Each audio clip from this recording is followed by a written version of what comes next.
Hello, and welcome to the CUP Ringside, where you get the best seat in the house when it comes to our thoughts about WrestleMania 40. Duh. I am Lana, your resident evil diva. I'm here to get the tea, spill the tea, and drink the tea because you know I love me some tea. Her. So if you have some tea notes to hit me up, um, I'm just gonna promote the cup mug because why not? That's what I'm gonna do. Get your cup mug or any of our cup merch at LanaGsCreations.etsy.com, where we do ship domestically in the US and Mexico and in Canada for sure. International, there are some excuses, but we're working on it and we'll get it to you when I can get it. So we'll get it done. I just want to jump right into it because it's night 2, so I'd rather just get on into it. So period. And I'm Lewis, and let's jump right into it. Let's everyone just. Amy, I'm now drinking another poppy. It's not the same night. Nope. Word. Yes. I'm Donovan. This is what I'm drinking. No, you're not. You ain't drinking that. You ain't drinking that of it.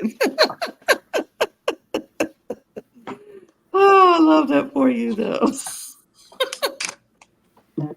And last, and most importantly, me, it's Westradamus, the King of the Cup, has returned, drinking some sweet hot chocolate.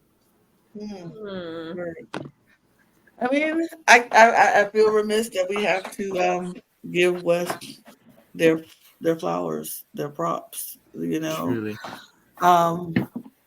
West has predicted the most matches in our predictions, so we must acknowledge Wes as the king of the cup right now. Wes. I'm not there yet. Emotionally, I'm not there. I mean, we've done it before, and I just feel like when it's my turn, I expect everyone to do what it is for me, so I'm going to do what it is for you. Mm-hmm. Wes, I acknowledge you, and the Westradamus wins yet again. So there we go. That's all I got, though. We are here to talk about night 2 of WrestleMania. One of the best WrestleManias that for me in a while. So I'm very excited to talk about it. But first, before we jump into it, come here, y'all. Come. We're a new channel, right? And we need everybody to subscribe to this channel. If you're listening to me right now, hit the subscribe button. And so we can get into the algorithm because we have some really great takes and we have some great thoughts and we have good fun here. And you're enjoying it, so other people want to enjoy it. So hit the subscribe button, do all the things. And then if you happen to be a fan of reality TV, we got a channel for you at the Cup TV. If you happen to be a fan of Eurovision Song Contest, we got a channel for you, the Cup ESD. And if you're a fan of drag or race or anything, we have a channel for you at the Cup Pod. And while you're at the Cup Pod, go join our membership channel to do all the things. $5 a month gives you early access to a lot of the stuff across all channels and exclusive content across all channels. So hit that, join the tea room. If you like Patreon instead, go to Patreon. That link is in our description below, in our link tree, right along with all the links to all the things. So do all the things, period. Night 2 of WrestleMania, y'all. It jumped off. It was really good. It was really good. It was really good. I wish I was sober for most of it, so I could actually focus on the little kid. How's that drink, Donovan? It's okay. He sipped it. I want to know his thoughts. It's okay. Wow. It's okay. It's okay. He had to prove us wrong. You see, some people are just he sure did. As soon as we say you're not going to drink that, he cracked it. He cracked it. Like, I'm going to drink it. Shall we, before we get to the first match, shall we talk about the first thing that happened? Because that gagged me. Well, yeah. The return of Stephanie McMahon. Hell Levesque.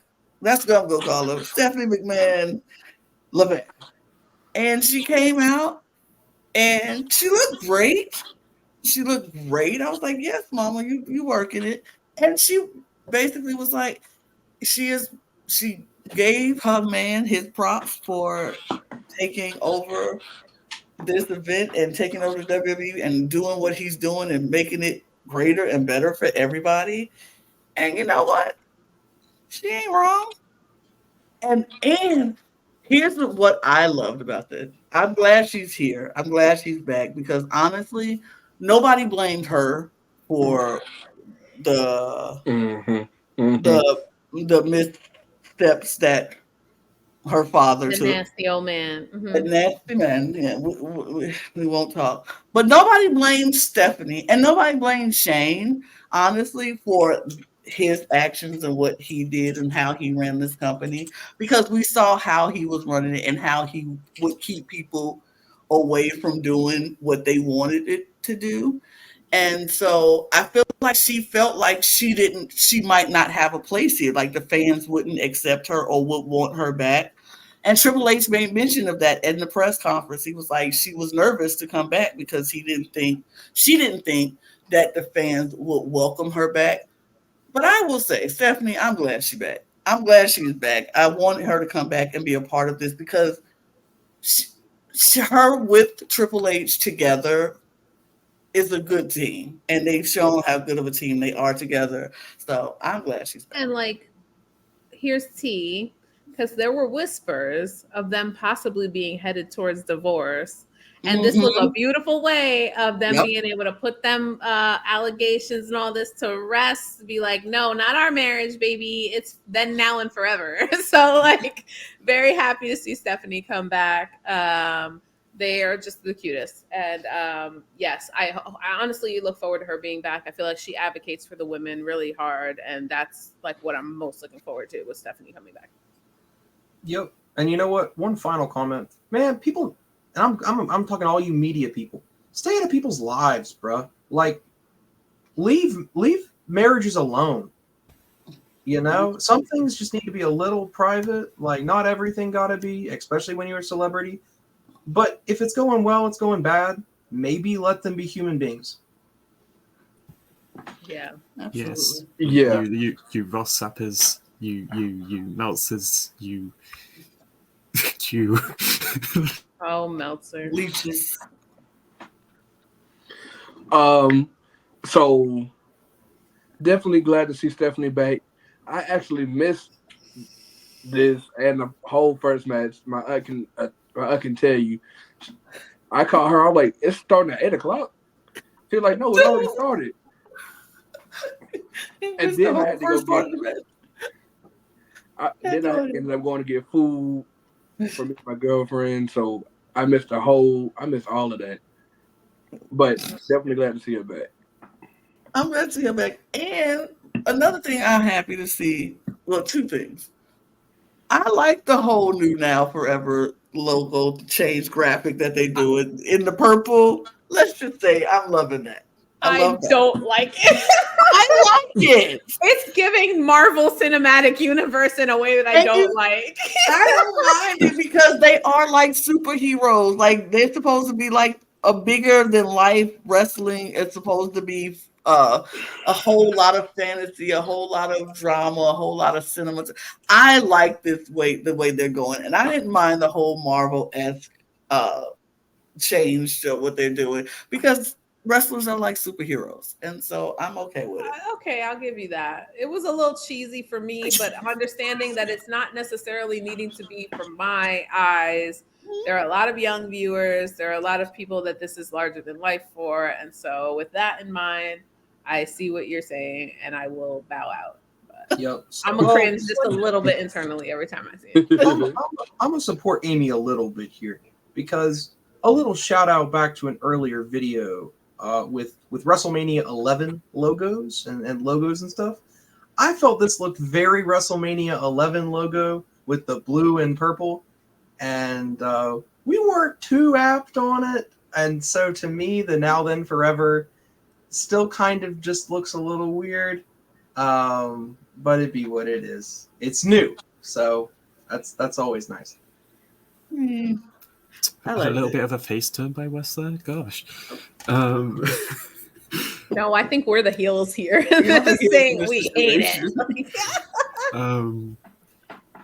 I didn't mind it. I'm just glad we got something different because I Yeah. feel like that old intro got a bit stale. So I'm just glad we got something new, and especially because of it ties in with the changing of the product on a production standpoint on who's running the show now. I'm glad we got it. It felt new. It felt fresh. It felt like we were into a new era. Gosh, Stephanie, I cannot blame. I don't think anyone can blame her for leaving the company when she did. No. Truly, I think her, and I don't want to talk on her personally, but I can understand if her mental, she had so many things going on in her private life, in her real, in her public life as well. So I'm glad she took the time out, but she came back when she knew it was the right time to come back, and I feel like this is going to do so many great things for the company as a whole, but also for the women particularly. We need someone like a Stephanie who is with Triple H most of the time to be like, hey, so then women. So the women's match, we got more of them, so more women. Stephanie will be women in for the women and women and women when women and women. And so Triple H will be like, okay, so she can stop nagging me about the women. Let's put another women's match in there. And then she can turn around and say, let's get more women's belts and more women's everything because we appreciate it. And just for the record, for all you fans out there who want to yell out in matches when the women are wrestling that women can't wrestle, you will get put out of WrestleMania because that happened to a guy who wanted to yell out during the Baley EO match that women can't wrestle, and the whole crowd turned against him, and security got him kicked up out of there. As they fucking should. As they should, because what you not gonna do is disrespect the superstars, the women, when it's the men out there who can't wrestle half as good as some of these women. So let's not do that. So respect everybody, period. Also, what a quick thing, Warren Treaty came out and sang the mess out of God Bless America. It was like, ain't no sing. I was impressed with them. I was like, I ain't never heard them before, but work, sing, I'm going to just say, in the moments they came out, I did a quick double take and I thought Keith Lee was singing on the stage. Me too. Me too. I was like, what you doing? I was like, he's singing to me. I was like, I ain't know that. He's getting a lot of WWE content this weekend. He was. But I don't think he intended that to happen at all. He literally just stumbled on. I don't know. Maybe it was a bit of, a camera. What would happen if I just walk to the back of the shot and then walk off shot? I mean, AEW's not giving him time. A great performance. I really liked it. Both, I've never heard them sing before, but both members of that duo were singing. I sang. I enjoyed it. All right, let's get into it because we spent way too much time talking about not the wrestling, but it's not the wrestling. But I'm glad it was a warmer day for everyone too. Yes, because people seem to be in better spirits to watch the show. Speaking from our boots on the ground, Topher literally told us that him and his wife Jen literally was freezing night one of WrestleMania. They're like, we from Florida, we ain't used to this, and they were freezing their butt off. I would have been miserable. I would have lost my mind if I was sitting out in New York, New Jersey was like that for me in MetLife Stadium. I was miserable cold. It's just sitting there. It's just sitting there and the wind just constantly coming. No, thank you. No, thank you. match? No, that's Sounds why good. every WrestleMania I went to was in a dome. Absolutely, and will forever be that way. Not doing it. Night one started off Night with 2. Seth. Night two. Why am I talking about night one? Lord, Night one we've plus one. moved on. We've moved on. We're on night 2. Seth freaking Rollins, Drew McIntyre starts us off with the night. And man, did they start us off with a match. I was like, wait, are we doing this right now? Are we giving us this kind of match to start off night one? I'm amped. I'm ready.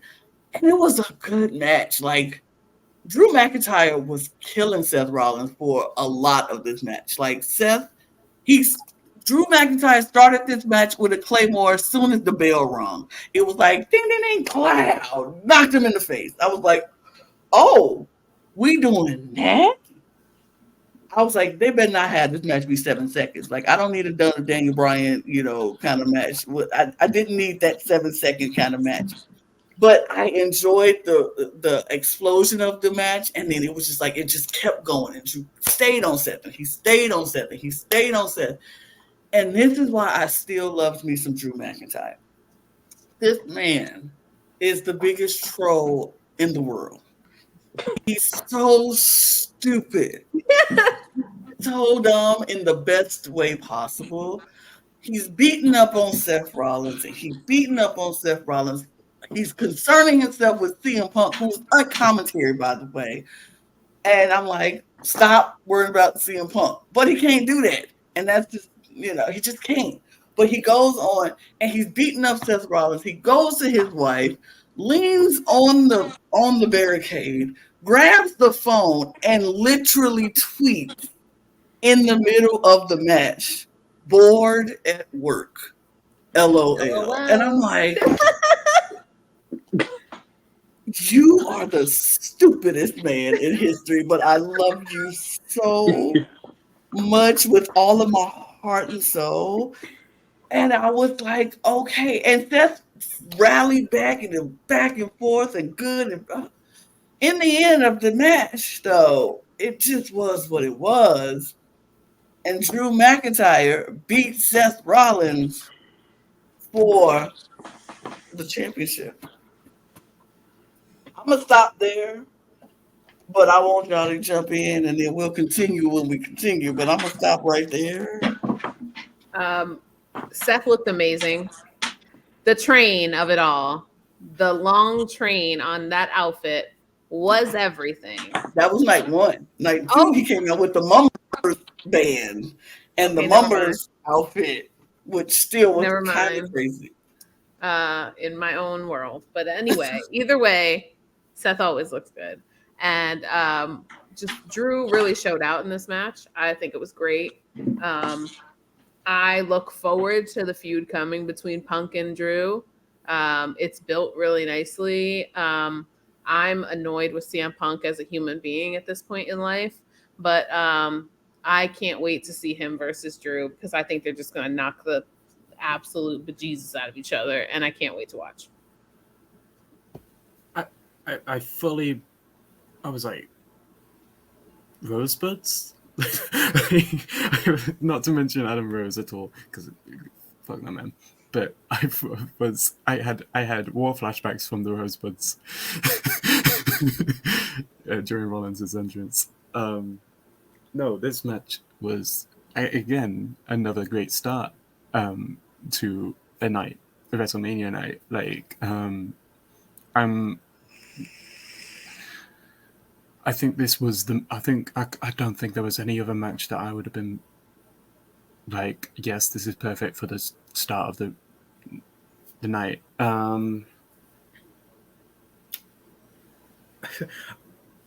We'll talk about the Punk of it all. In fact, shall I talk about the Punk of it all now? I might as well.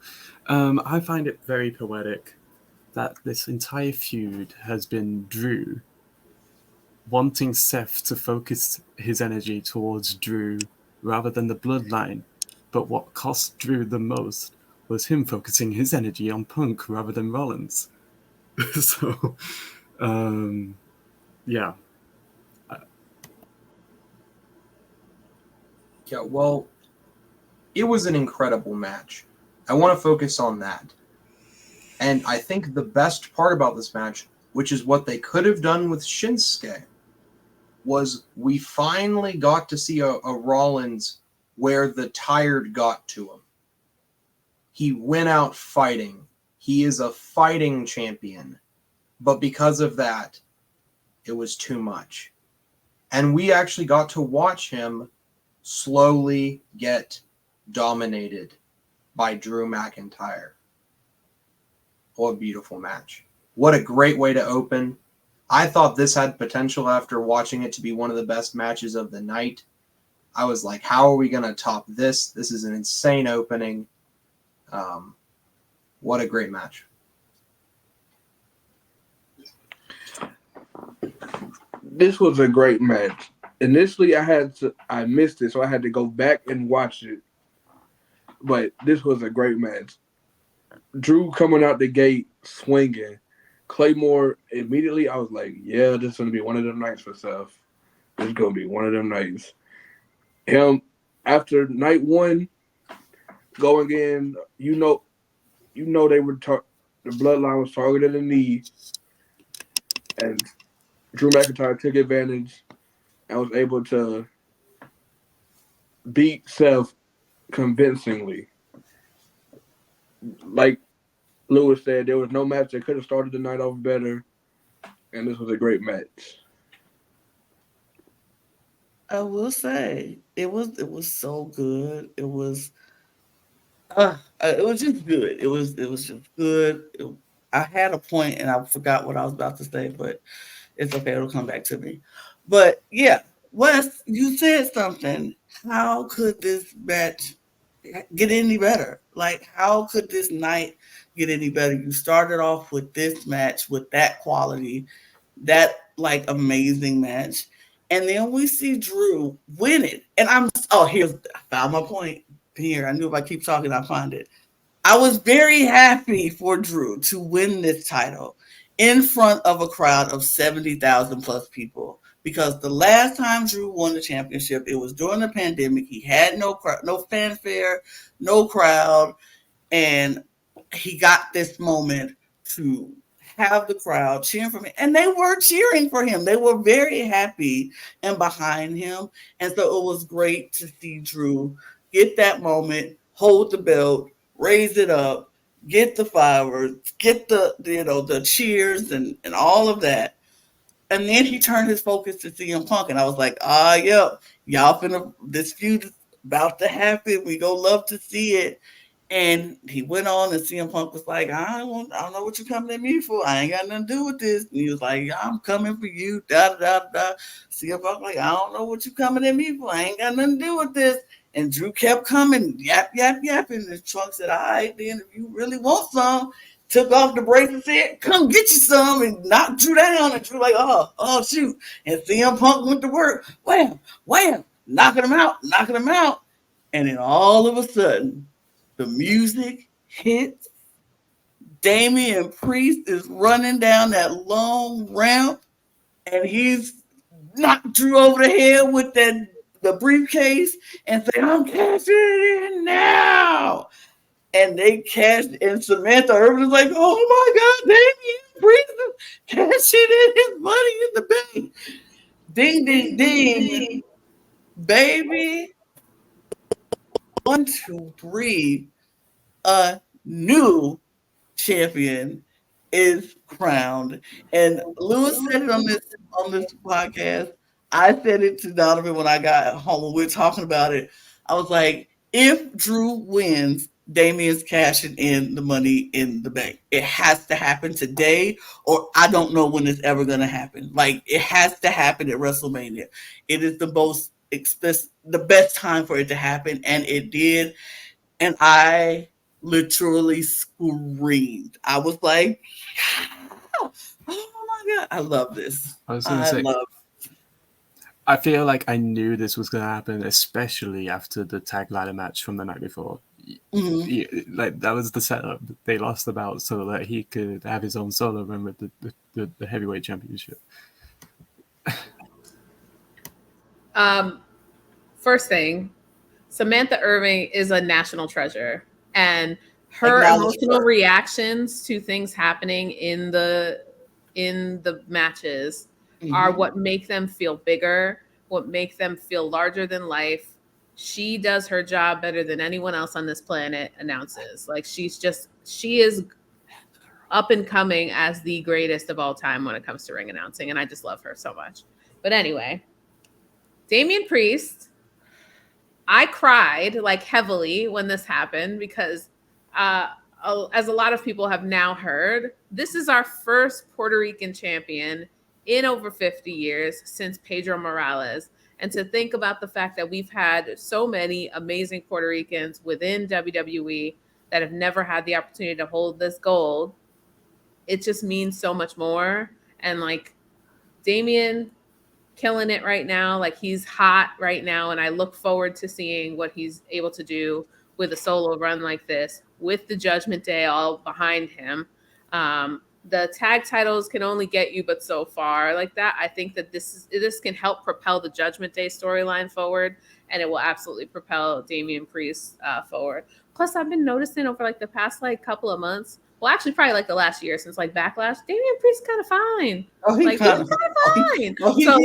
So fine. Yes. So I just saw it in the press conference afterwards with the glasses and everything. I was like, I will give you children. Like, oh my God. I saw the tweet and I was like, agreed, Amy. I saw the tweet and I was like, yep. Mm-hmm. Super, super happy for him. Like, I can't say anything else. Like, he's just incredible. This was such a fun moment to watch. Like, it's been a while since we've had a cash in where I've been like genuinely excited to see the outcome. And yeah, just very happy.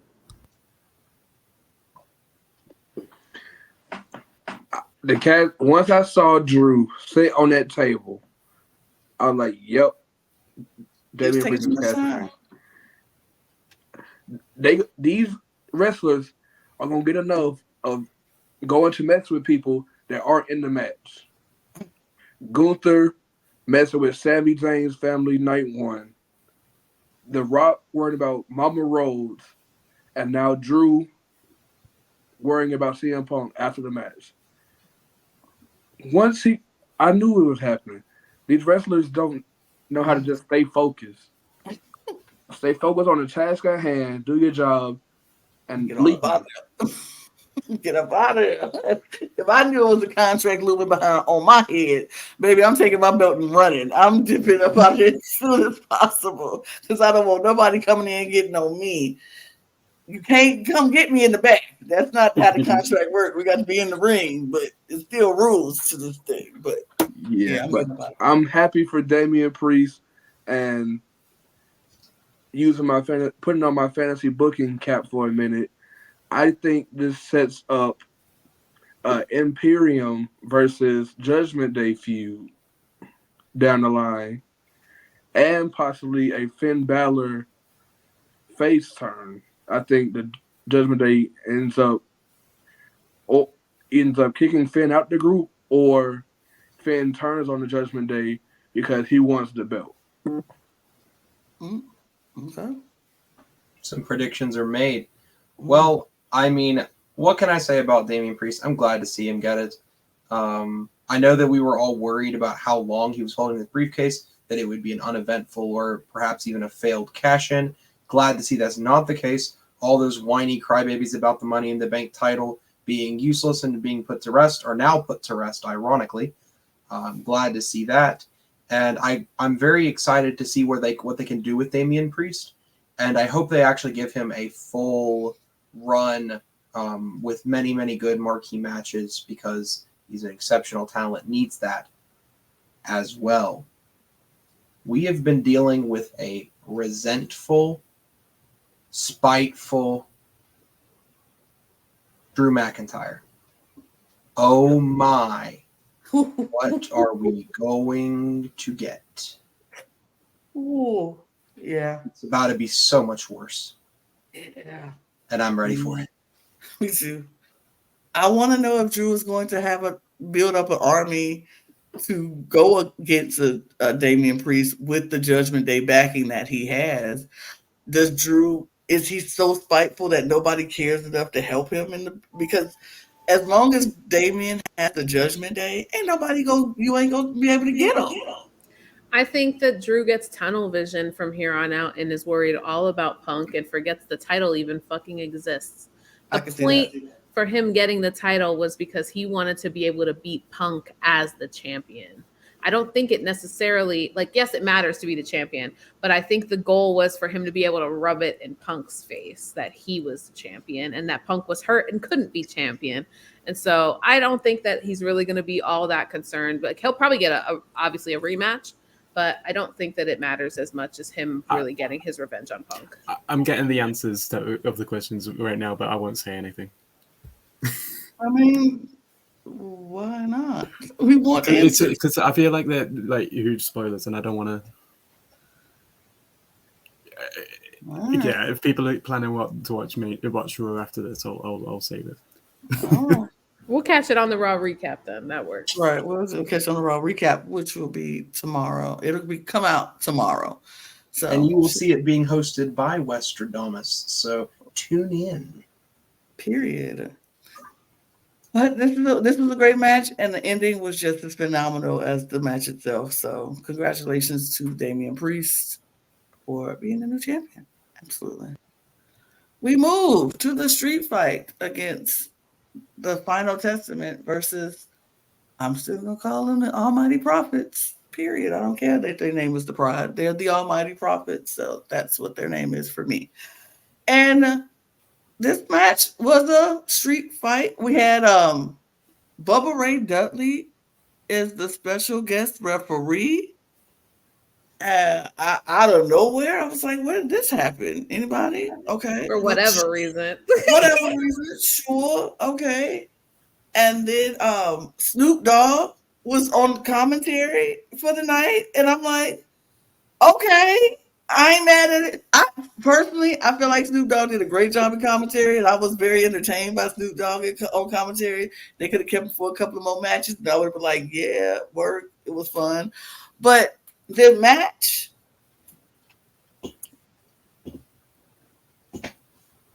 it wasn't really a street fight more than it was a fight with some props being able to be used. It never is, though. Let's be real. It's just like it was. I feel like the street fight aspect would have did better for a Jimmy or Jay match than it would than it did for this match. And this didn't need it, but sure, whatever. We got some good spots because I loved when B-Fab and Scarlett went at it and she kicked her in the face and they did the thing off onto the table. Great. We had a botched table. The table broke down before they could get it started. But then they went and got another match. And we got the nostalgia of the Bubba and Devon moments of get the table. And WWE is getting a little lackadaisical on the buttons. They're not hitting the buttons fast enough because we got some F-bombs dropped. I think they're ready for Netflix before we even get to Netflix. But that's okay. It is what it is. It was a match. It was fine. It wasn't memorable, not that much, but the team that I want to win won, and they did. And I was very happy because, yes, Bobby Lashley and Montez Ford, yes, Dawkins, I'm here for it. So, yeah, I thought the match was fine. I wanted this team to win. Was it the most memorable match of the night? No. But it wasn't horrible. It was all right. This match was all right. The right team won. This match did have a great spot when Montez Ford jumped over the top turnbuckle and almost jumped into the front row. That spot had me jump out my seat.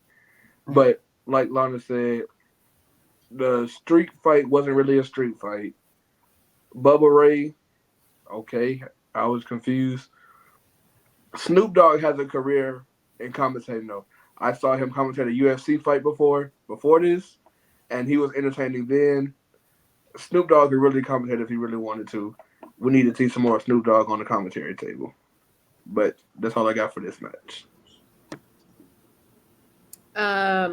I definitely called that they were about to win this match. I said it. I just they had more of a cohesive vibe than the other team. Not for nothing, Scarlett is a great manager, but if someone like Scarlett that is a great manager cannot help you get over, I don't remember that man's name. What's his name? Karrion Kross. There we go. That shows like this man does not have a single inch of star power in my, like, for me. I just don't, he does not translate for me. That group in general, I just felt like was kind of thrown together there, but I was very happy to see the Almighty Prophets together here. I think they ate this up. Snoop Dogg for the melanin of it all and being able to announce them as winners was very cute.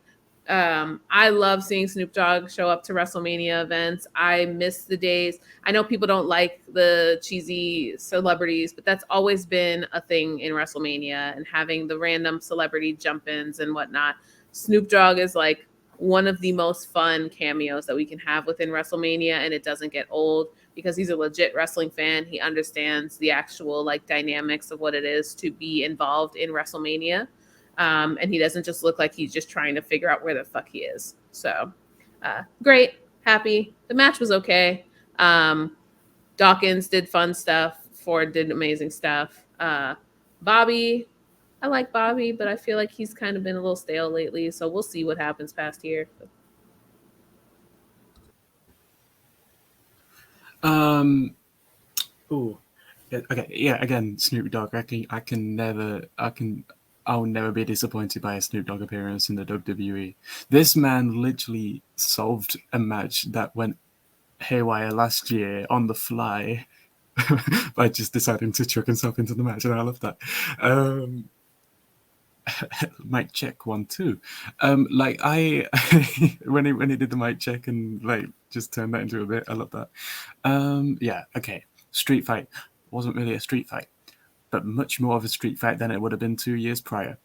To be fair, to be completely fair, it was much more of a street fight than it would have been 2 years prior, and that's why I was like preparing myself for the worst. I got more than I was expecting, and I was fine with it. Bubba, I can understand Bubba Ray being thrown in because Philly crowd, extreme-ish match, ECW. I will never be disappointed by Dudley Boys appearing. They were my day ones. First match I ever saw was Dudley Boys, and that made me a Dudley Boys fan. So seeing him there made me happy. I wish we got much more fun stuff out of this, like more spots, more weapon use. It just felt a bit filler, to be honest. I predicted wrong, but I'm alright with predicting wrong for this one. I do agree. I wish that this match elevated Karrion Kross as a legit like force to be reckoned with, but it didn't do that at all. And I do agree that Karrion Kross is not translating in the WWE than he would if he was on the indie circuit, and that is upsetting. And at this point, I don't know if that's a booking issue or a him issue. Yeah. Yeah, so I'm in a vocal minority in being a pretty big Karrion Kross supporter, mainly because I've seen some of his wrestling before he was in the Federation, and he's quite good. I don't believe it's a Karrion Kross issue, and I said this before, and I'll say it again. I said it in the prediction video, and I find myself completely correct. This helped no one. This did not convince me that Montez Ford, Dawkins, or Bobby Lashley are a better wrestler, that they're a dominant force, that they should be going into anything. This didn't convince me that the Final Testament were good or dominant threats. This match didn't do anything for anyone. Although, I will shout out Bubba Ray and the Philly crowd and ECW. Maybe if we got a gig or two, maybe if this was actually a little bit more hardcore, then this would have been a perfect fit for me. I would have understood why it's here. I will say I think Bubba Ray made this better than the match would have been without it. I feel like the best thing about this match was it was a little gimmicky with the tables and the rest. Also, I would have loved to seen a Deagle Double drop kick. That would have been great. Maybe Snoop Dogg doing something great, because I have some issues with NFL players, no issue with Snoop Dogg. He can interfere with every match. I'm okay.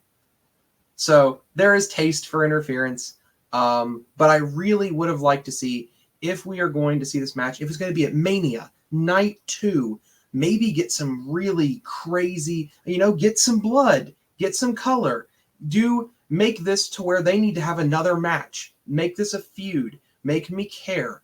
Because that's the one thing that Karrion Kross hasn't been given the opportunity to do. You can't even name me a time that Karrion Kross has been given a mic. You can't. And I know that none of you can, including the audience. Go ahead, clip me. You can't. So if you're not going to give anyone a chance, including, we've watched for the last 6 months, the Street Profits be snubbed out of any great opportunities to make a real impact. What was missing here was not great moves, not great premise. It was giving the time for wrestlers to give an impression to the audience. It's kind of what we missed here. Let's hope to see some better stuff going forward for them. You know who came out looking like the winner out of this whole thing?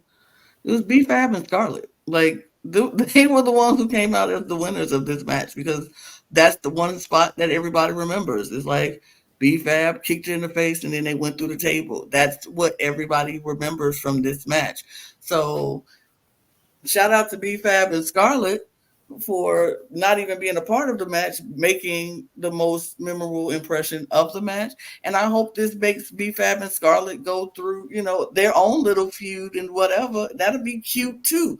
But y'all need to do something with the Almighty Prophets and the Final Testament, because both groups are good groups on their own. They just need, like, the chance to show. Like, this could have jump started a really big feud that'll go, like, maybe culminate in Backlash or maybe culminate at SummerSlam, whatever.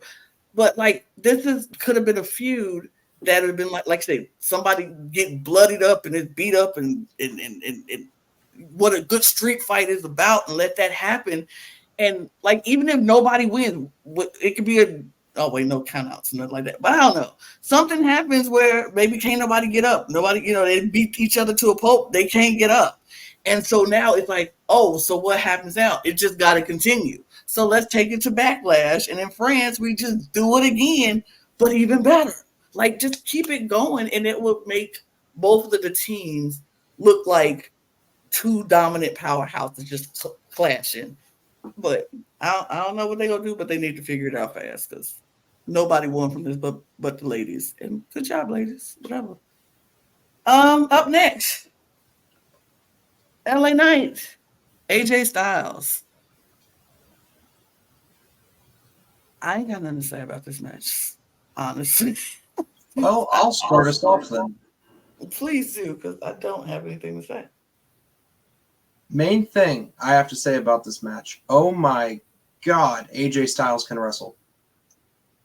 At his age, to be doing what we saw him do in that ring is absurd. The springboarding, the 450, the insanity at his age that we are seeing in the last 2 years of his career, and he's still busting out stuff that he would have been doing on the indies as a 23-year-old is absurd. I'm glad to see the feud. I think that maybe some more dynamic production would have been kind of nice in this match. Some crazier spots, perhaps. But overall, I actually thought this was a really solid match. It kind of overshowed AJ Styles. I think if we were going to have LA Knight win and not have this continue, we might have wanted to show a little more dominance from AJ or LA Knight's style. But I feel like AJ kind of ran with this and stole the show with the new intro and everything. So it actually makes me very excited to see where he'll be going. I just hope LA Knight can continue and maybe evolve a little. This might be the first time we have to say it, but I think LA Knight popped. He blew up doing the yeah and everything else. I think we need to see something a little more now. Something a little change, something to shake it up. I agree with you, Wes. I think this was a good match. It was a solid match. Like, they both wrestled like hell.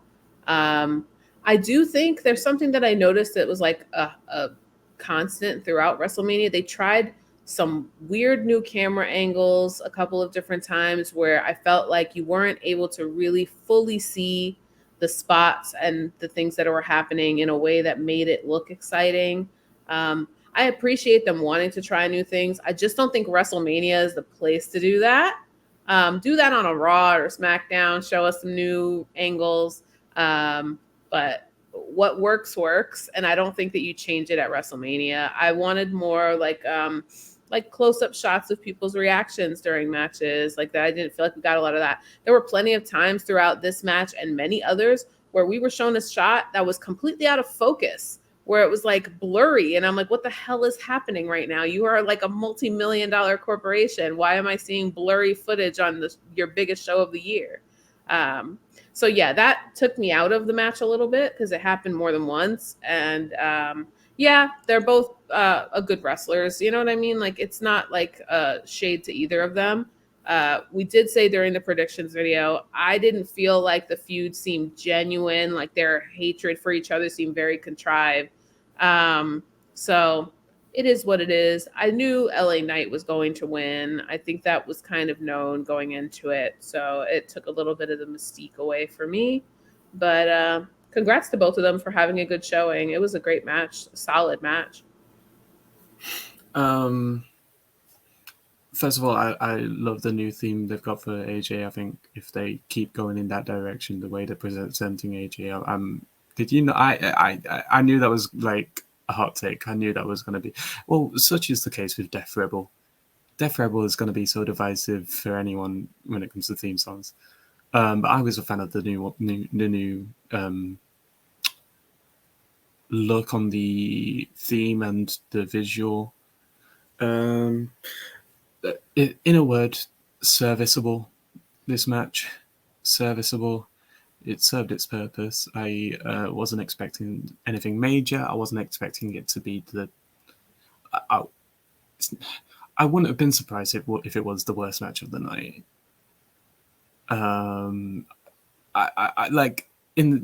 Granted, this is what I was feeling about the USO match the night before. So I wasn't expecting it. I wasn't expecting it to be. I wasn't expecting anything. I didn't set any expectations for this match, and I wasn't disappointed.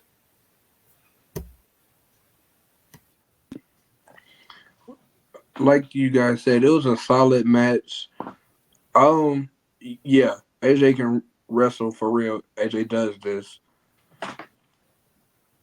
With, like you guys said, with the new entrance music, when his entrance music came, I thought I had missed something because I was like, what is this?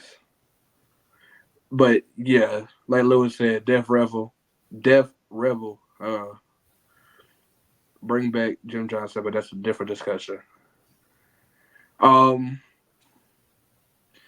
Yeah, it looks like they're both about to get pushed again back to the main event-ish level.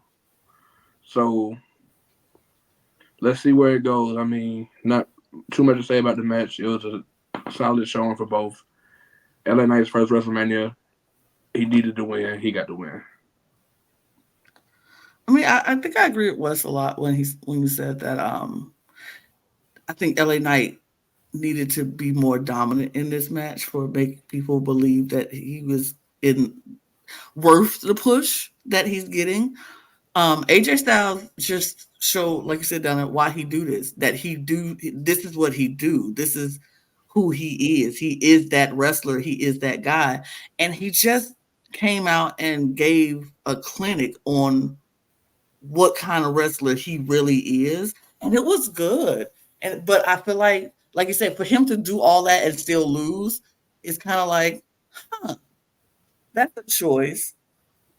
If y'all really wanted LA Knight to look like this dominant force that is worth the push that we're giving him, they should have had AJ bring it down a little bit if they could. I don't even know if they could have did that because AJ Styles do this. This is what he does. But I also feel like LA Knight has run his course to me.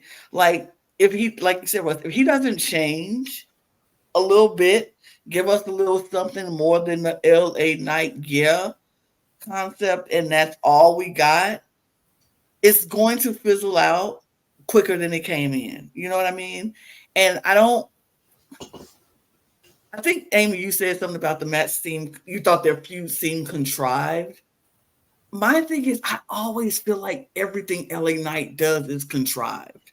And that's a problem for LA Knight because I feel like it's not genuine. His persona feels like it's taken from other people. Like, this is my Stone Cold moment. So I'm going to put that in here. And I'm going to take this moment from somebody else and put that in here. And it makes it's not, I don't think it's him. He's the ultimate creator wrestler. Right? It's like, how do I form a wrestler? I put him in this machine. Give me the wrestler person. And it's LA Knight. And I feel like very forced, yeah. Very forced. And I felt that way about him for a while. And then this feud with AJ Styles just brought that right back up. Like, it feels like he's not who he is. Yeah. And you know what it is and I don't know for any of the music people out there who really care about music, but a lot of what people say about music is what gives emotion to music is the variety. It's the dynamics. It's having a slow section that builds into the higher section. And that personified in a wrestler to me is Sami Zayn. Sami Zayn can make me feel anything he wants me to. He can make me get motivated behind him out of nowhere. He doesn't need anything. He can build feuds out of nowhere. He can build a feud with a twig. The opposite of that is LA Knight, and I think it's because he's all forteissimo. He's all forte, forte, forte. He's loud, loud, loud. He's one dynamic. He doesn't have when do we feel for LA Knight? When does he get quiet? When is he reflective? He's just that character all the time. Where's the layers? And so I need to see, we've seen Jack's lament in Nightmare Before Christmas. I need LA Knight's lament. I need him to actually take a loss, reflect upon it, maybe be down for a while, see some humanity in the man. Because all I see right now is a character. Amen. Yep. Also, shout out to AJ Styles' 14-inch bust down. Okay, there was on point. Yeah, it was on point in that match. I was like, yeah, work. But yeah, I really wanted AJ Styles to win that match. As the match went on, I was like, I want AJ to win. Like, I knew LA Knight was going to win, but I really wanted AJ to win because I felt like he put in the most effort to win the match, in my opinion. But the winner was LA Knight. I didn't even change it enough fast enough, but we finna move. But congratulations to LA Knight because we knew you was gonna win because that's what they do wanted. Something. And I know it's so nitpicky, but like something about the way his facial hair is carved just bothers me, and I'm just like, it just seems like painted on in a way that just feels like a creator wrestler, like you like are picking and choosing different parts of a body and putting it together, and it just doesn't feel like this is an AI wrestler. Yep. Absolutely. But we move to the United States Championship match. Kevin Owens, Logan Paul, Randy Orton. From the get-go, from the very beginning, this was insane. Logan Paul, his entrance, I was like, you know, Logan, as much as I want to not like you, you always do something to make me go, but that was kind of cool. That was kind of cool. And it's just this man. Then Kevin Owens coming out with their golf carts, reminiscent to what happened on SmackDown the night before, going all the way down to the ring.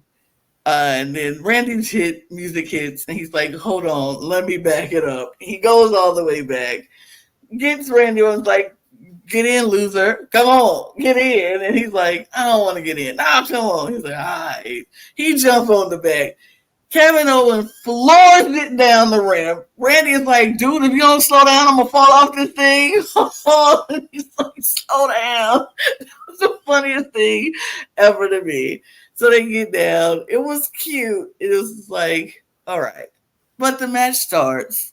And everything that I said I hated about Logan Paul decides to do.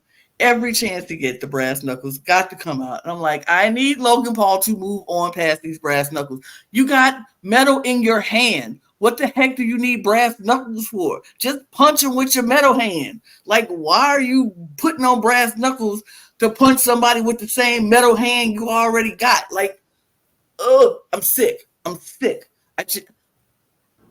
But in that same vein, the match was good because Logan Paul did good in this match. Randy Orton and Kevin Owens did what we always knew they were going to do in this match. And it was a good match. But I was just like, arg, I just want one match. One match. Where Logan Paul don't have to use the brass knucks. Where Logan Paul don't have to use his prime mascot, man, Mr. Lord. Jesus Christ. Okay. Barking like a damn chihuahua. Like, oh my God. I show speed. I don't know. God. Okay, this man upset me to my whole entire soul. And I'm going to get on the soapbox real quick, and I'm about to get real black on y'all real quick. This man upset my whole entire soul. He set our whole community back 50 years by getting on a global television. And barking. You bark like a doggone dog.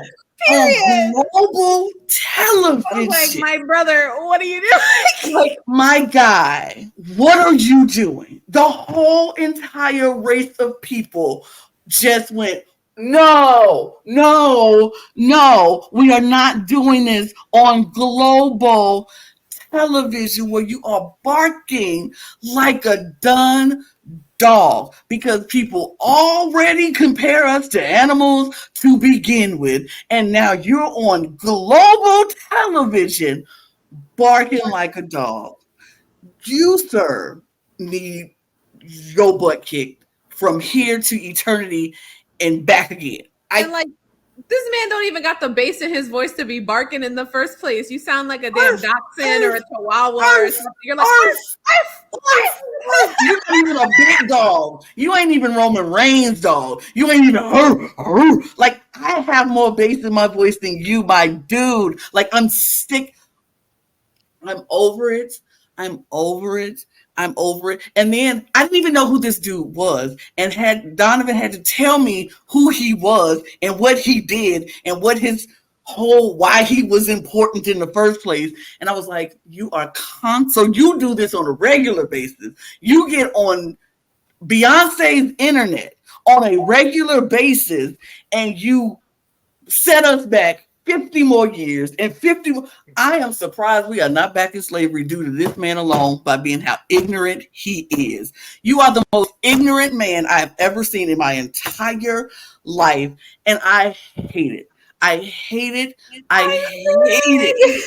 it. Like, my whole black soul is in mourning for this man. I can't do it. I'm sorry if I had to go there with y'all and some of y'all are uncomfortable, but this had to be said. I hate it with my life. That man, I can't. I have to stop or I will talk for 45 more minutes. I hate it. So if you want to talk about, can you explain who this man is? I would love to hear your perspective. Contrary to Lana going off, he's a Twitch streamer, and to me, he a little kid. He just turned 19. He been streaming since he was like 14, 15. He blew up by doing stuff like this, barking like a dog, doing. Who else knows what else? Then I blame his parents. I blame his parents. Yeah. I want to fight his mama. I blame his parents for just not teaching your child what you do on the internet actually has repercussions. But you know what the repercussions was? He friends with Logan Paul, and they brought him to WrestleMania to bark like a dang dog. Okay, I'm sorry. Other than I Show Speed of it all, is that his name? I Show Speed. I Show Speed. Whatever. Other than that, I like the match. beside Logan Paul. Like, I feel like Randy and Owens really like made sure to really show out, and I think either of them were deserving of the win there. They both put in enough work where it would be believable for one of them to win. I wanted to see Owens win. I felt like the way this man flies in the air at his size is one of the most impressive things I've ever seen in my life. And I've seen it in person. I've seen him put Sami Zayn through ladders. I've seen him go, fly from a balcony above down onto another human being. Like, this man can move, and he is about that life. And I just really wanted to see him have this moment. I feel like he's been kind of on the back burner for quite some time now, and I thought this was his moment to come back into the spotlight a little bit. And like Donovan hinted to on yesterday's podcast, have that moment with Sami after in the backstage where they're both champions and be able to congratulate each other would have been so cool. Logan Paul, like, his emblems in the middle of the ring, like, I kind of knew what was going to happen in general, like the product placement of it all. He's here, and it's unfortunate, but it is what it is. Annoying. The sheer amount of barking and that was just annoying. It was very cute to see that man get his ass beat, but also I had secondhand embarrassment and I want to fight his mama.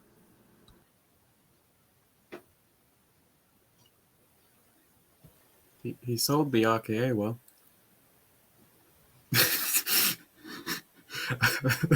I mean, that's all I can say on that. That he sold the RKO well. All right. Moving from I show stupidity. All right. We ain't even gonna talk about it. All right. Listen. I don't got no time for morons. So the match was amazing. And I wanted to point out one word. If I'd emphasize this entire match, personality. This entire match had so much. They didn't even need a mic. And the personality we got to see from Kevin Owens and Randy Orton in this match, and that's something that Orton has gained in the last 6 years, I want to say, of his last bit. Because before, phenomenal wrestler, always has been, always will be. But, you know, even when he was the legend killer, we got to see some persona. But he just feels so much. We've gained this new Randy Orton, this dad Randy Orton, that is so relatable and so enjoyable to watch in the ring. Kevin Owens has always been able to bring about his personality as he performs. And Logan Paul, as much as I hate him as a human being, and I do, if you see this cross around my neck, I hate him. He is a loathsome individual, but he has personality in that ring, and I will not take that away from him, and I would not dare to. Fantastic match, except for I show stupidity. Absolutely. When I saw the problem,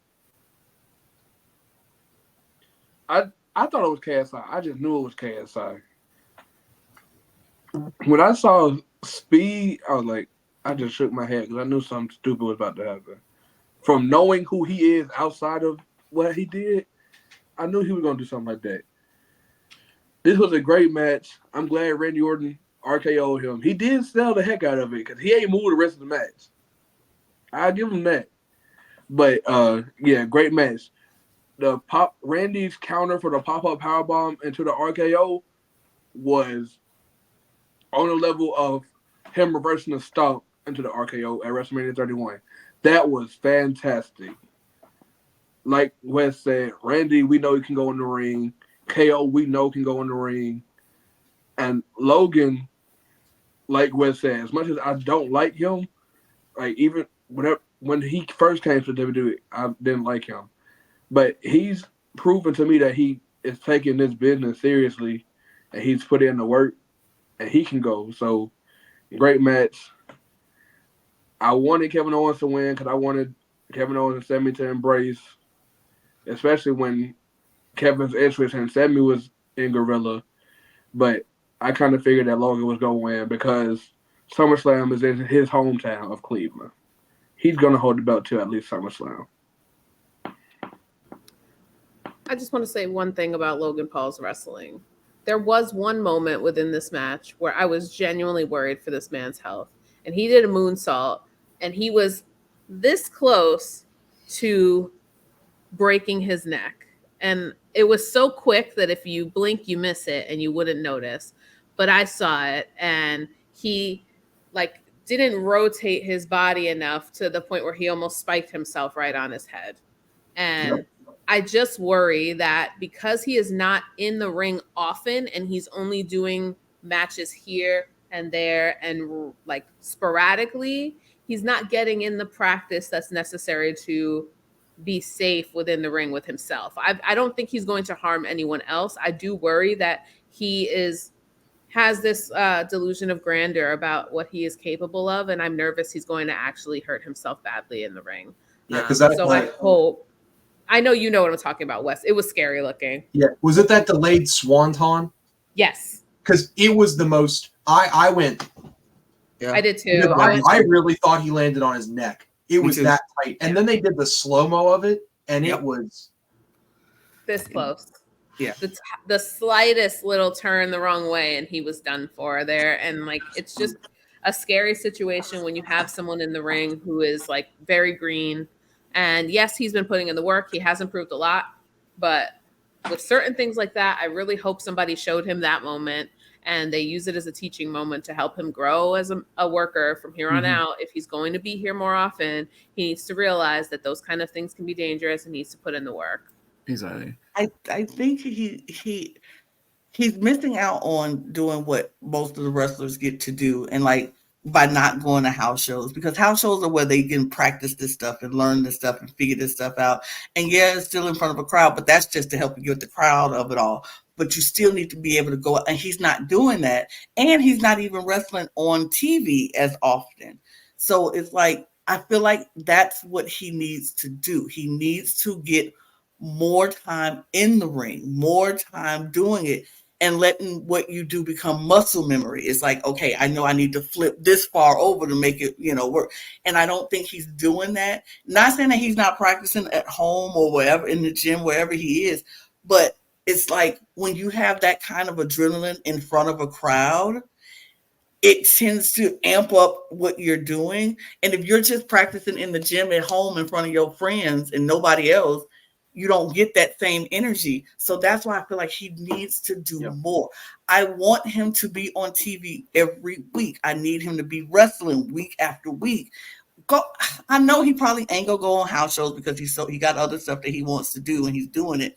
But he just needs to do more so he can get that muscle memory that it takes years and years for these wrestlers to build up. And I don't think he can do that in just practicing at the gym. And on a real note, he is so stupidly talented. Yes. It's so absurdly stupid. And the thing, and I think Amy had highlighted that, but it's almost like Icarus, where he knows he's stupidly talented, and I don't think he'll botch anything. I think he's actually masterfully good for some unknown reason. He just is insane in that ring, like a fish to water. But he's like Icarus. He keeps flying closer and closer to that sun. And at some point, you're going to delay that up to the point, try to make it so snappy that you're going to end up snapping your neck. Yep. And don't nobody want that. Don't nobody want that for how we feel about it. I want him to be healthy and do well, but I just need him to get more time in the ring. You got it. Just don't fly too close. Absolutely. Yeah. Let's talk about one of the best matches of the night, and I'm going to say it. It could have, or it should have been the main event of the night because, baby, I understand why it wasn't. I understand completely why it wasn't after seeing what the main event was and how that turned out. But this match, I was more invested in this match than I ever thought I would be. These two women showed everybody how good they are. Like from beginning to end, from bell to bell, it was hit after hit, spot after spot. It was just good wrestling. I enjoyed this match so much more than what I thought I was. And I was excited for this match. Like going into it, I was excited for this. I love their story. I said on the prediction show that they didn't need the huge buildup because once Baley figured out that they were turning on her, and she turned on them right back and was going on. I was like, that's the story I need. That's all the story I need. I am convinced. I am set. Get her girl. Like, that was all I needed, and they delivered it. Like, Io looked amazing in this match. Io did not need to win this match to win this match. Baley did not need to win this match to win this match, because they both won just by coming out and doing what they did. It was incredible. Like, it was so good. It was technical. It was high flying. It was a lot of just good moments in this match. I enjoyed it. I was very happy with the winner of this match. We knew it was happening. It needed to happen. It had to happen. She deserved it to happen. This queen ate it up. I'm very happy for Baley. Deserved. And so respected in the locker room. Everybody was waiting on her. I love it. Honestly, this match was the match of the night for me. Mm-hmm. The story that they told, just from the moment they got in the ring and were being announced, seeing the slight fear and doubt on Io's face, that like she was nervous to see how much the crowd was behind Baley. And it was something that goes beyond just promo skills. It's just the showmanship of it all. And they both have this ability to fully flesh out this story just in the way that they move and their showmanship in the ring in general. The fact that they were able to take this match and just run with it and say, we are going to put on a barn burner with like I felt like it was very little like build up to the match, like with the build up for the characters. I know people say that it was enough. For me, I still wish it'd given Baley a little bit more. As the Royal Rumble winner this year, I feel like there should have been more of a spotlight on her than there was. Didn't see her in a lot of the promo stuff before Mania and whatnot. So given what I felt like was a little bit of time, I still think that they went above and beyond to showcase why they both deserve to be there, and they both deserve the opportunity to build this story the way they did. And just a masterclass of a match. And I think years from now, younger women's wrestlers will be watching this match back and taking notes. WWE, please, from this point forward, when you announce that the winner of the Royal Rumble is going to main event WrestleMania, stick to your fucking word. Please. There's no reason why we have, is it 2 women's Mania main events at this point? It should be more than that. That being said, this match was incredible, because when you give women the opportunity to go out, they're fucking gonna show out. So, props to Baley, props to Io, props to TJ Wilson. I believe Tyson Kidd is the producer of this match. He has historically been incredible with booking women's matches, with producing women's matches in the WWE. But honestly, he's a gem for the company. Yeah, I'm so incredibly happy that Baley finally got her Mania moment. But Io has been incredible. I did say, and I will say, towards the end of her run, I got a bit, and that probably goes down to the booking, but like I got a bit tired of the Io run until the seeds of this feud started to be put in place. But no, I think this is the, honestly, probably match of the night outside of the main event. But a huge part of the main event that I enjoyed was probably just the surprises of it all, and that's it. This was the match of the night. Thank you.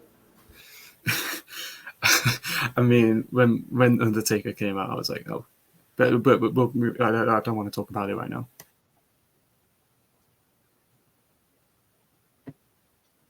So yeah, we moved then, I guess. I'll say my piece if you do not mind, and then we can move. Oh, okay. I didn't know you didn't say your No piece. worries, no worries, Lana. Just a quick acknowledgement of Bailey's accomplishments, and I said in the predictions podcast, and I'm gonna double down. I don't care. I said that Bailey can have this title until I die, and it won't be long enough, and I don't care. I don't care. She can have it as long as she wants. We've already had historic title reigns on the men's side. Let's get a historic women's title reign. Let's have Bailey, because I'll say what I need to say. She is the Undertaker of the locker room for women. She has been, she continues to be, and is currently. If anyone deserves to be the longest reigning woman of all time, Bailey deserves it. She has not gotten the focus that she deserved in the build-up. But WWE, I like to keep a positive spin on things. You have a chance right now. Bailey can become the focus like you put on Gunther, like you put on Roman. You can put that spotlight on Bailey now and show her as the horsewoman who no other woman is at the level on. And then maybe you can eventually give it to someone like Jade Cargill when she's ready. You know, you can build her up, let her be the godmother of the WWE. And I don't think there's a single woman in that locker room who would not be more than willing to let Bailey have her time in the spotlight, because she's given it to everyone else her entire career, even when all along she has been the most deserving. I'm glad you brought up the horsewoman, because I was literally getting ready to say, of the 4 horsewomen, I think she was the least, I want to say taken care of, but the least worried about. Because, of course, Charlotte, she got reigns galore. Becky, she's killing it now, and she's been killing it. Sasha, when she was here, she got her moment, but it was always Becky that took the back seat to the other 3 horsewomen. And Bailey, yeah. And I'm excited. I'm real happy for Bailey that she finally got her moment. And like Wes said, just let her break all the records. Break them all. I'm quickly going to correct myself. TJ did produce this, but yes, he did. But Mighty Molly also produced this, and I would not live it down if I did not give Mighty Molly her credit. Absolutely, yeah, Mighty Molly. Yeah, I knew that. I was like, oh yeah, I knew. I saw that, and I was like, oh, that's a great production team. But yeah, Bailey can have this belt until Bailey says she don't want it no more, and I will be okay with that, because out of anybody, she definitely deserves it. And I think Triple H said it at the press conference. Everybody in the women's division was in Gorilla, waiting for Bailey to come to that back to congratulate her, because everybody in that women's division has gotten something from Bailey. They have benefited from how amazing Bailey is and how generous she is. And because Bailey is a fan of wrestling, she is a fan of this business. And she respects the business so much that she would take a step back for herself when everybody else is like, me. She's like, yeah, go ahead. No, I want you to do this so you can be better. Building people up constantly, and not getting her due. I think I cried when she won, because I was like, nobody deserves it like she do. And I love so many of these women on this roster, but nobody deserves it like she do. And I'm very happy for her. And if they give her a short reign, I will go to the Connecticut office and burn it to the ground, because I can't see y'all do that to somebody so deserving. But I'll carpool with you, Lana. We'll go right there together. Let's go. I mean, I just can't see that happening. I will literally burn it to the ground. Like, y'all are crazy. But let me take a tour first. I'll just tour the building and then be like, okay, tour. Lana, sure. Okay, go ahead, take your tour. Look, while I go get my gasoline and stuff ready. Right. Yeah, and then I'll be like, I'll walk You out, and do. then I was like, Let over me to know you. when you finish. Yeah. Or not. No, I'm just kidding. I'm just kidding. I'm just kidding. I would never burn you up in the building. I would never. Never. Oh my god, not the JR of it all. I will never. But we do move to the main event of the night. Roman Reigns. Do we have to? We kind of have to, unfortunately, for some of us. We don't want to, but we kind of have to. Let me just say this. Y'all, on the predictions episode, I said what I said. Did I say Cody first? Yes.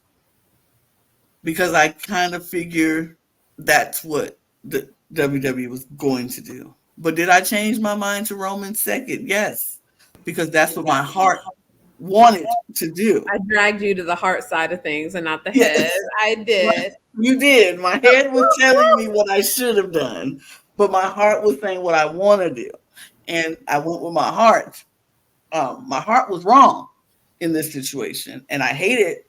But this match, I only got 2 words. Overbooked masterpiece. This was an overbooked masterpiece. I did not care how many people came out. I didn't care if they brought out the whole goddamn locker room. I was going to enjoy every single second of it. From the beginning, when Cody did his entrance and he brought out Brandy, and I was like, Queen, yes, you better, because I want her to be involved in this reign with him at some capacity now.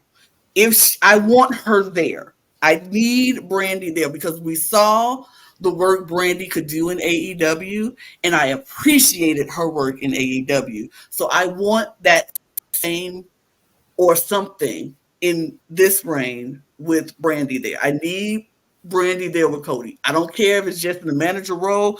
I don't care what it is. I just need her there. I love them. I love them. I love them. His entrance is amazing. I'm gonna give it to him. It was beautiful. I love her being there. Roman's entrance was amazing. You bring out this all-city choir, high school all-city band and choirs. I was like, love that. Love that. You do that for Philadelphia, great. Roman gives us those type of entrances every year. We had the pianos, we had the violins, we had that last before. Now we have the choir and the band. Great. It gave big match feel from the very beginning. It just gave us that big match feel. They went at it. It was good. Roman was doing what we know Roman to do. The tribal chief was in it. He was dominating, and Cody was coming back, and it was back and forth and back and forth. It was a good match. Then we see out of nowhere, this kick come from nowhere, and Jimmy's in the ring. And we're like, I knew it. I knew you was coming. We knew it. It took long enough. You came, and somebody from the bloodline is coming. And he kicked Cody, and he goes down. Roman go to pin. Cody kicks out. All right. That's not enough. So then who do we hear? Main event, Jey Uso play. His music. He comes down the aisle. Roman like, go get him. Jey like, I got him. And they take off. And this was more of a match that we wanted to see from them than they gave us in night 1. Like, I was like, this is why they should have been in the street fight. Because we could have loved to see Jimmy and Jey just throwing each other over the things. He literally threw them into oblivion, into a hole. They ain't moved from that spot the whole time. It was great. Match continues. Roman and Cody going back and forth. Then all of a sudden, we don't get a black hoodie this time. Great. We just get Solo. It's just Solo. He just come out and say, I don't need the black hoodie. It's just me. Come out, he spiked. We like, oh, that's going to be it. Dang, it's going out like that. And then Cody kicks out. So then they do a spear and a spike at the same dang time. I was like, great spot. 1, 2, Cody kick out again. I'm like, oh, okay. What's gonna happen now? John freaking Cena. The music hits. John Cena, like, where did you come from? But then I thought about it. I'm like, oh, yeah, Solo and John had their little thing. Solo took John out. So now they fighting. So we get John Cena. I'm like, yeah, this is great.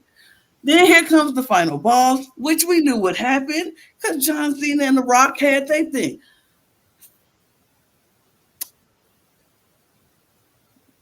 That moment happens, and I'm like, oh, this is going to be great.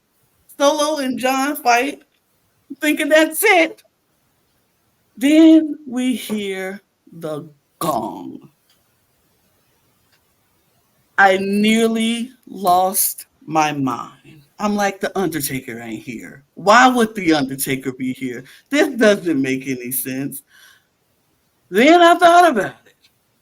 Roman and the Undertaker had their thing. The Rock and the Undertaker had their thing. So it's like more stories are being completed in this one moment, in this ring, in this match, that had been stories over 10 years in the making. Like a lot of these stories are being completed right now. So Undertaker slams the Rock. Rock is out. They move. Undertaker's gone. Just when we think it's all said and done, Cody grabs the Roman. They fighting. 3 Cody cutters later. 3 Cody cutters later, and Cody finally finishes his story. But in the meantime, before that happens, I'm sorry, I missed one because Seth Rollins comes out with the Shield music, and I'm like, I don't know about anybody else, but I'm like, is Dean Ambrose coming out here too? Is Dean Ambrose? John Moxley is not coming out here. That's crazy. He ain't stepping foot in this ring ever again. He didn't. But for a second, I believed it was happening. Shit. This is what I'm talking about. Stories being finished. Seth Rollins comes out fully Shield gear, has a chair in the ring. Roman gets he spears Seth so he wouldn't hit the Rock. All that happened. He comes back with this chair, and he's sitting there looking between Cody, who his opponent is, and Seth, who 10 years ago betrayed him with the Shield, with the chair. And he looked, and he goes after Seth, and he hits him with the chair, reminiscent of when he turned on Roman. And Roman is like, yes, took his eye off the ball. And guess what happens? Cody Rhodes slips in and takes you out because you took your eye off the ball, which is a theme that has been happening all night long. To speak on the Seth Rollins of it all, him claiming to Cody, I will be your shield, because he knew that it would be too tempting for Roman to use that chair and get his lick back against Seth, that he would be distracted from going after Cody. Was brilliant storytelling. But now that that's out of the way, I hated all of it. I hated it. There's too much interference. I don't want to hear it. It's bloodline rules, not American Nightmare rules. I don't like it. And congrats, Cody. Well done. But I hate it. Okay. The story was everything. The story was everything. The storytelling of this match was everything. And as much as I did want Roman to win, I knew better. And I'm not mad at it because I don't hate Cody. That's the thing. I'm not a Cody hater. I know you are, Amy. I know you are. You said it. You admitted it. You don't, no bones about it. I am not that. She is not me. I like Cody, and I am excited for this new reign.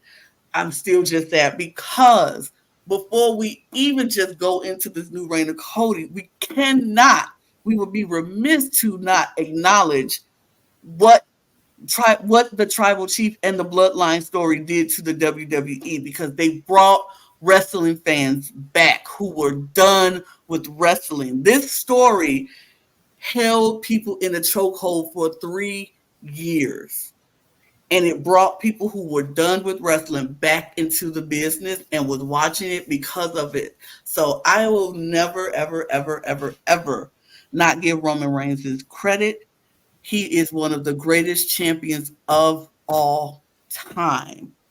And his reign will go down in history as the greatest championship reign in history. And it is well deserved. And him with the wise man and the bloodline, y'all created an amazing story. And now, Cody, you got to pick this up and keep it going. So I hope you got it in you. I ain't rooting against it, but I just need to see what's going to happen. If this reign is going to be, if this story, that is it going to be a good story being told for it? Or are we going to lose interest? I just don't know, but we'll see. I'm done. Y'all talk.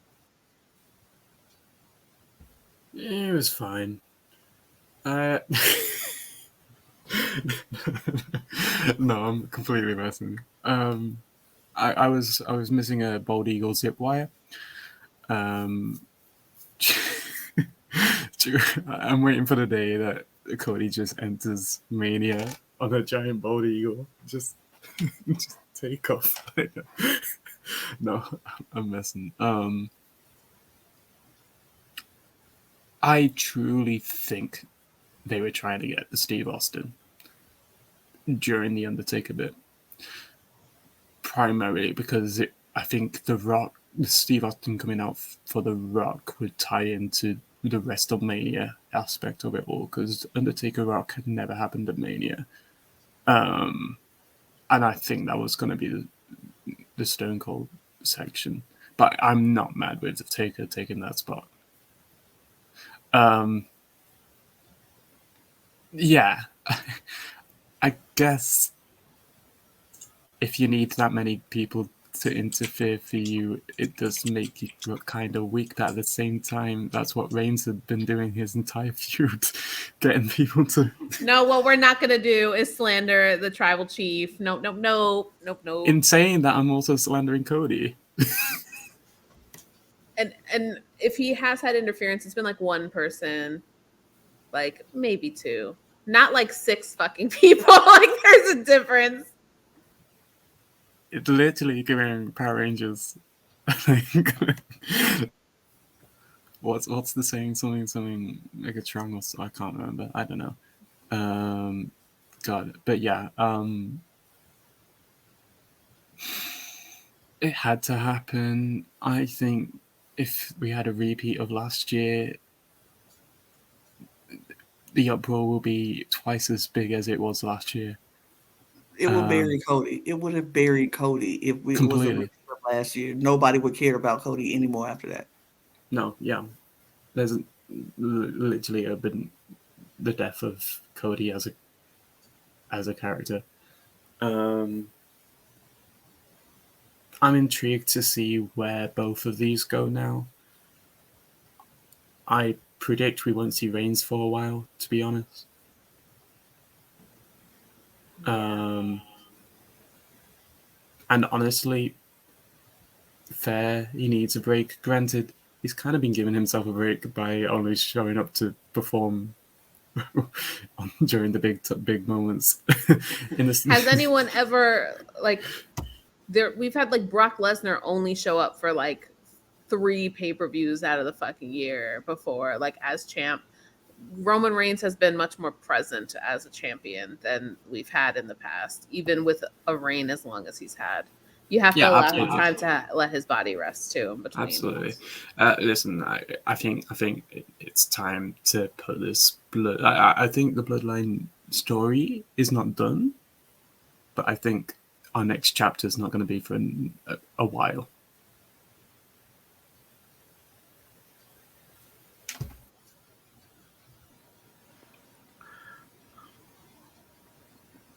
What is there to say that hasn't already been said?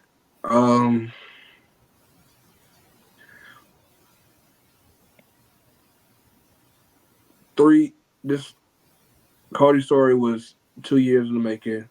It had to end here. He said it himself. When I was watching it live and that gong went off, my body instantly got cold. I got chills legitimately. And then after the show was over, I was like, wait, why did Undertaker come out? This doesn't make any sense. But then after thinking about it, it did, in a way, it made sense. And of course, in a way, it made sense because of what Roman and Undertaker went through. They had their little feud and this and the third.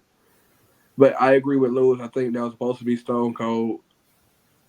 But I'm not going to complain about seeing the Undertaker. I'll never complain. It was overbooked. It was overbooked, but it was enjoyable. I think Roman and The Rock go away for a while. I don't know how we get to Rock and Roman from here. But Cody, you got the belt. Now what are you gonna do with it? I'm interested to see what his first feud is gonna be. It has to be a good one.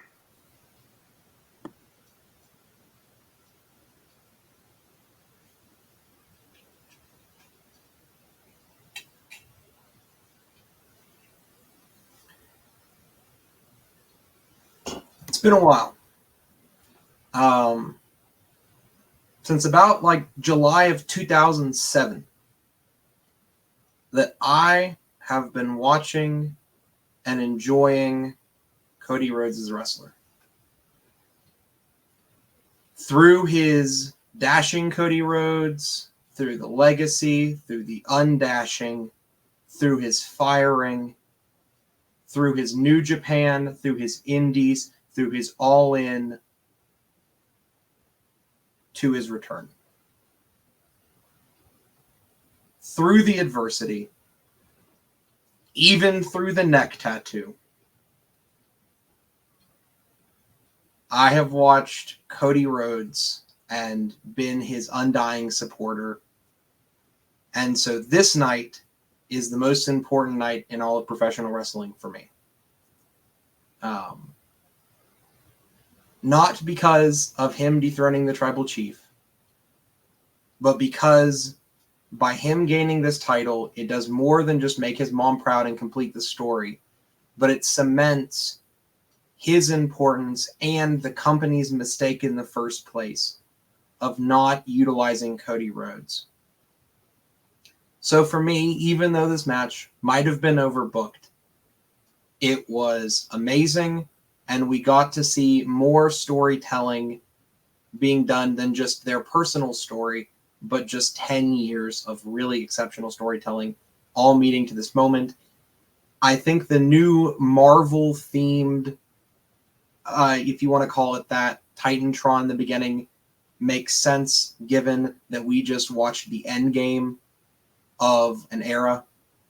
And we're going to be seeing a new era with new production and Stephanie back, and we're going to have a lot of new opportunities, including and being led by the man who has been leading this company since his return in Cody Rhodes. I think him wearing a similar helmet to Triple H and having him become the new game is befitting. He even went and talked to Tony Khan, directly after the win. We are going to be watching the American Nightmare take on a company that once reviled him, and he will be defending and reigning as champion for quite a long time, I would imagine. Not nearly as long as our tribal chief did, and I will give him his accolades as he did reign. But we are going to be watching him, and I will state here and now that I will be ready to defend Cody Rhodes from all of the haters. And when I have to hear about his Super Cena run and it's day 200 and everyone's bored of his family and his tattoo and his same 5 moves of doom, I will look you all straight in the face and I will say my loud, wrong opinion with most earnest of heart that you are wrong. And that is what I have to say. I can love respect that. I can respect that. And Can't wait to argue with you, Wes, the whole rest of the year. I will just say that I think if anybody is going to take this reign and do something different with it, it's going to be Cody Rhodes, because Cody ran a company. He ran a successful company. AEW was very successful while he was in control. And so I think he has some ideas and he has some plans and some ways that he could incorporate how he wants this reign to go. And I feel like Triple H and Tony Khan, they are the group that will listen to new ideas and new plans and will incorporate those new ideas and new plans if they work. And Triple H said it himself, I think, at the press conference. He was like, he loves when he comes out into the arena and somebody who has never came up to him before and was like, hey, I got an idea about this. What if we did this and da-da-da-da? And was like, oh, yeah, let's try this. So I think he's very open to ideas. He's open to listening to what the fans want now more than his previous, person never did. He's open to listening. So I think it's going to be a good, interesting reign. I'm just waiting to see what's gonna happen. I am not, like I said, I'm not a Cody hater. I just want to see what happens. But I do know that my heart with the bloodline, my heart is still with the bloodline, and that story will always have a special place in my heart. And it made me very much back interested into wrestling like I wasn't before. So I will do that. But there we have it. I do. Anything else? I do want to know overall from the grade A to F, where are we ranking? What are we grading this WrestleMania? Start with you, Lewis. I'll say a B+. Amy? I'd give it an A-. I haven't given an A since WrestleMania 30, so like this was a great Mania. I really think that it delivered in a lot of ways, and the few shortcomings didn't overshadow all of the amazing, strong wrestling we got this year. So yeah. Donovan? This is gonna sound a little recency bias, but I'm gonna say an A. From my point of view, I'm still a youngish person. My first WrestleMania I ever remember watching, like, what as it's going on, was WrestleMania 23. Me personally, I think this may be the best complete WrestleMania that I've watched. It's been a lot of good WrestleManias. There's been some bad ones, but as a complete show, I think this may be one of the best shows that I've watched. Okay. Wes? Yeah, well, we got 3 matches that were Mania Night 2 main event quality, all in one Mania. If that's not an A, I don't know what I can do. Yeah, I totally agree. It's definitely an A for me.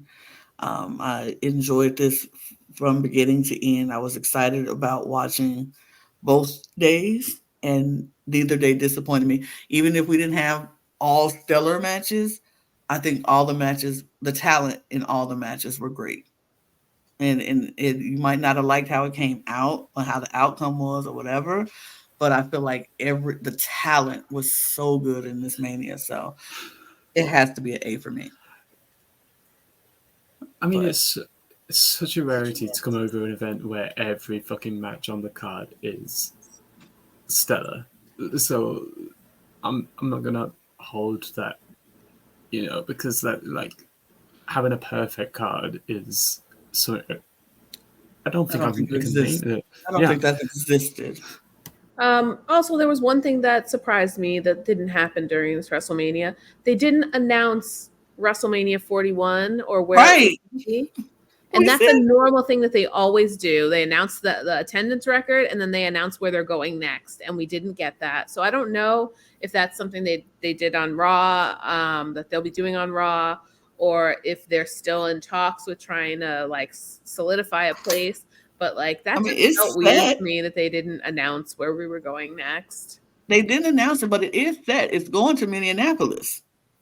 But that's where it was going. But they didn't say that's where it's going. So I'm like, why not? I have also heard that they were talking about possibly having it be Vegas as well, and that they were both in contention. Like both of them were fighting for it. So I don't know if that's contentions. I mean, I wouldn't care either way. I told Donovan just this past weekend, I was like, you know what? I don't care where they go. I'm going next year. Yep. I don't care where it is. I would go to Vegas. I don't know if I would go to Minneapolis. I would go to Minneapolis because they got the dome, so it's still inside. So I know it's still April or May, March, April, whatever. So it's still cold in Minneapolis, but they do have a dome. Right. So I'm like, okay, I can do it. At least in Vegas, even if they don't have a dome, they are still in a warmer climate. So. But they do have a dome. They do have a dome anywhere, yes, because they do have a dome. So I'm like, it's fine either way. But yeah, I enjoyed this WrestleMania. I enjoyed talking about it. I couldn't wait to talk about it with y'all today. And we talked about night one already, and now we've talked about night two, and I'm still super excited. This is one of the great manias because it made me feel very excited to talk about it. But that's it for us. I will say this. We are having a lot of good stuff coming at you guys on the Cup Ringside, as Wes mentioned. We will have our weekly show of Raw Take, which is hosted by Wes and Brooke, and then we have Laying the SmackDown, which will be hosted by Amy and myself. So, and anybody who wants to join on those podcasts are always welcome. Y'all better come visit us. Y'all just those are what we're doing. So we have our weekly shows. We also have our mid-card shows that we're going to be doing. And we have some more WrestleMania moments because Topher is going to bring back some. He already put some pictures up that we go posting on and things, and maybe video blogs that I hope he took. So we got some more post WrestleMania stuff to go. This wasn't it for us. So we've got a draft coming up, so maybe there's a mid-card situation we can do with that. Oh, that is definitely a mid-card situation happening, and I would love for myself and Amy and Wes and Brooke to figure out who got the better draw. Oh, you know they're coming to SmackDown, baby. We're about to have the stacked deck over here. I mean, because as of right now, both championships are on Raw because Damian Priest is on Raw and Cody Rhodes is on Raw. So we go have to figure out how to split that up sooner or later. Honestly, I hope you get Cody so I don't have to deal with him every week, Wes. But if we do, you're welcome to come sing his praises over on Laying the SmackDown. And I absolutely will. Absolutely. So we will have more content coming for you as we get into this post WrestleMania life and get ready for Backlash, which is coming up in 3 weeks now in France. Oui, baguette. Yeah, so we're going to France for Backlash. So we got that coming up. And like I said, wave your white flags. Please don't. But subscribe to this channel on your way out. Hit the notification bell, all the things. Follow us on our socials at the Cup Pod on Twitter, Instagram, and TikTok. You can also follow our other channels, the Cup ESC for Eurovision, the Cup TV for reality, and the Cup Pod for drag, race, and drag shows in general.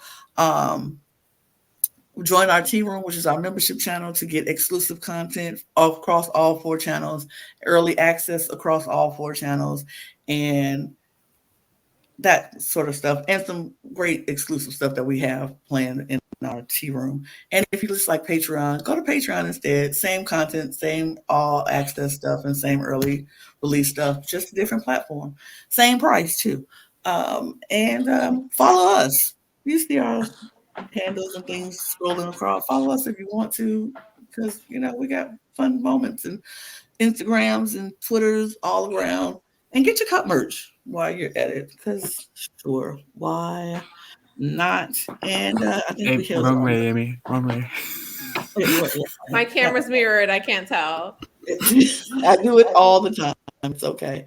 But we'll see y'all next time. So cheers, y'all. Bye. Bye. Bye.